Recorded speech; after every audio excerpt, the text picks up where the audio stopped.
Hey everyone, it's Allie, and today I want to talk about the new Warden ascendancy coming into the game with 3.25. This is going to be a full replacement for RAIDER, as pretty much everything RAIDER did at this point is universal in every build, completely killing the identity of RAIDER. And I'm excited about all the new nodes that it has to offer, as it's going to be half Warden from Affliction, dealing with Tinctures, and half elemental damage focused, focusing on applying ailments and giving you large buffs for doing so. This ascendancy is honestly going to be a little bit overpowered, and what I want to do today is just go through everything, showcase you all the nodes, talk about why I think they're really strong, and showcase you how you can put them together into a build to get yourself some really silly numbers. The first section I want to talk about is going to be the left side. Left side is going to have 3 nodes that is going to deal with either fire, cold, or lightning damage, with Oath of Summer, making it so you can't apply ignites, but instead you apply scorches. These are just elemental weaknesses that scale. So at a maximum scorch effect, this is a level 20 elemental weakness, and you get to apply 2 of these, meaning that at max value, this is 60% less elemental resistance or 2 level 20 elemental weaknesses at all times. On bosses, you're going to only get maybe around half effect, so you're going to get around 30% more damage, but that's still quite a lot for a single node, making this better in terms of damage than pretty much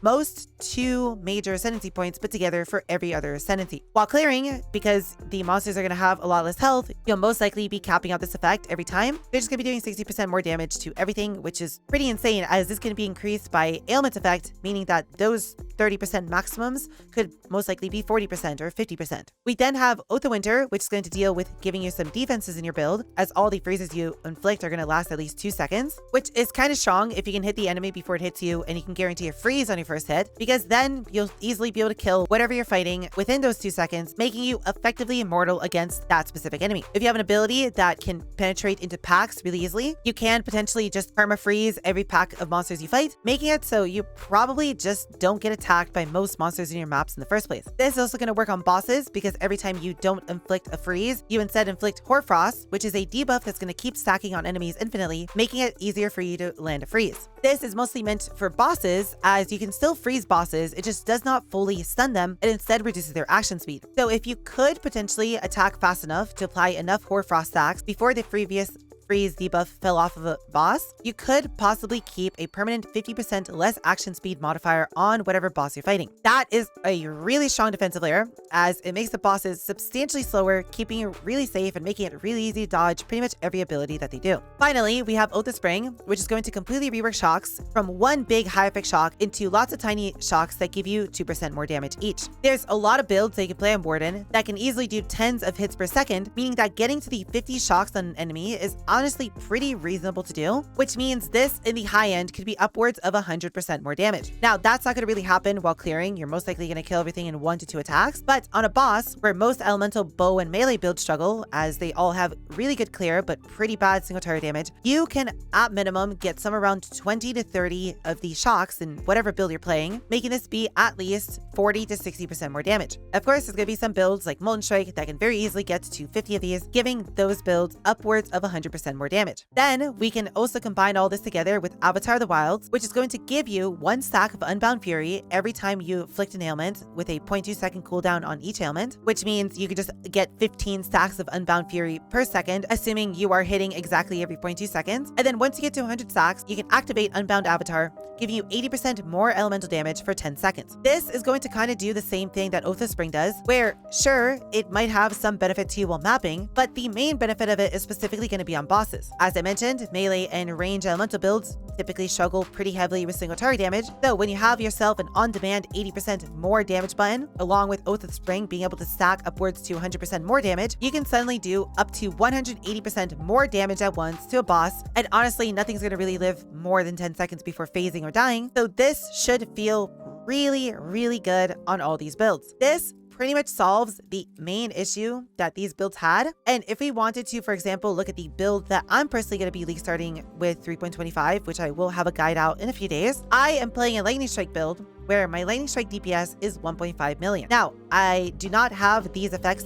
added on, as these are not working in Path of Building currently, and this is also missing the double striking they can do with Lightning Strike, meaning my actual boss DPS is 3 million. which on a leaguestar budget with some pretty modest gear is okay. It's not really enough to make a boss feel super comfortable, but if I were to go into the configs, and in my case, I'd be able to apply 30 shocks onto a boss and turn on the 140% more damage, I suddenly go from 1.5 million damage all the way to 3.5 million. And again, if we were to double this, just due to the way Lightning Strike works, I can suddenly go from the 3 million DPS that I would have typically had as not a warden, up to 7 million boss DPS for 10 seconds, which is going to be more than enough to make a leaguestar Lightning Strike build feel really comfortable on boss killing, which is by far the single biggest struggle with this build. I am very excited for these nodes, especially because this allows for Lightning Strike to honestly be really good again, because when they nerfed it a few patches ago, they pretty much completely killed its single target damage, which is what made it fall out of favor. And it's going to be really fun just hitting a boss for a second or two to build up the shocks, turning on Avatar the Wild, and suddenly just seeing the boss's health bar melt. If it's going to be this strong with a few div budget build at the start of a season, imagine what it's going to do on a 100 div budget build where you're probably doing around 15 to 20 million base DPS as it is, and you can suddenly just boost yourself upwards to 40, 50 million damage for 10 seconds. Warden's going to be crazy, and these elemental nodes are just really fun and really exciting to play with. The other section of Warden that's going to be really interesting and is going to make it so we see non-elemental builds potentially on Warden is going to be the section that deals with Tincture. First off, Tinctures are fully coming back into the game as a global drop that everyone can use with no downside, but you'll only be able to use them with melee attacks, with Ranger getting Seasoned Hunter allowing them to also apply to range attacks, and Expert Herbalist allowing you to have 2 of them active at once. Tinctures are being reworked from how they were in Affliction, to where they will now slowly drain your mana, increasing in magnitude per second that they're active, with them fully turning off if you ever run out of mana, and then going on a cooldown for a few seconds. Warden is going to be able to get completely around this because they are also going to get Enduring Suffusion, which makes it so the tinctures linger for half a second per stack of mana burn that you had on you, up to 6 seconds. This, when combined with the new tincture node practice reapplication, is going to make it so all tinctures are going to only have a 6-second cooldown, meaning if you were to get yourself to 12 stacks of mana burn before the tincture fell off, you will have permanent uptime on your tincture. They also are going to give you 30% less mana burn rate, meaning it's going to apply to you 0.3 seconds slower. And one of the tincture masteries makes it so the first 6 mana burns just straight up do nothing, making it half as easy on you to get to 12 mana burn stacks to get the 100% uptime. It's going to be very easy to fit any tincture into your build, as this wheel is all you need to actually be able to get this interaction going. And from the few tinctures they've shown us, we don't really know exactly how powerful they are, as the old tinctures used to have a rage on hit with no cooldown and additional projectiles and a lot of other really strong stats. But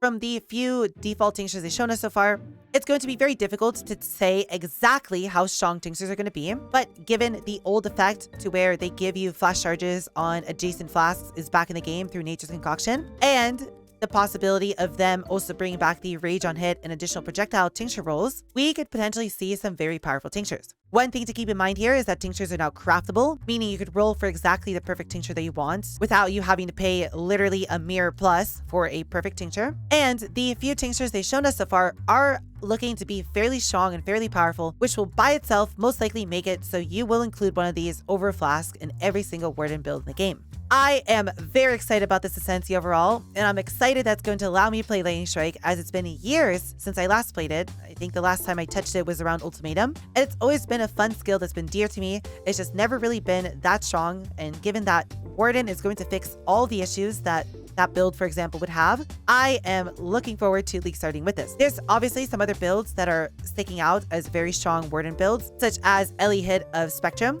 And I know a lot of people are also planning builds like that. It'll be exciting to see what everyone ends up cooking up for the start of 3.25. But I know one thing for certain is that I will have a lot of fun with this ascendancy. If you have any questions or want to discuss anything further about Warden, feel free to leave a comment in the comments below, and I'd be more than happy to help you as soon as I can. I also stream on Twitch every single day, so if you have a question, feel free to come by Twitch and ask me your question there yourself. Or if you want to see some more theory crafting for this ascendancy as we get ready for 3.25, feel free to come and join all the other cuties in my community and come hang out with all of us on Twitch. With all that said, I hope you enjoyed the video. I hope you have a wonderful rest of your day, and I'll see you all in the next video.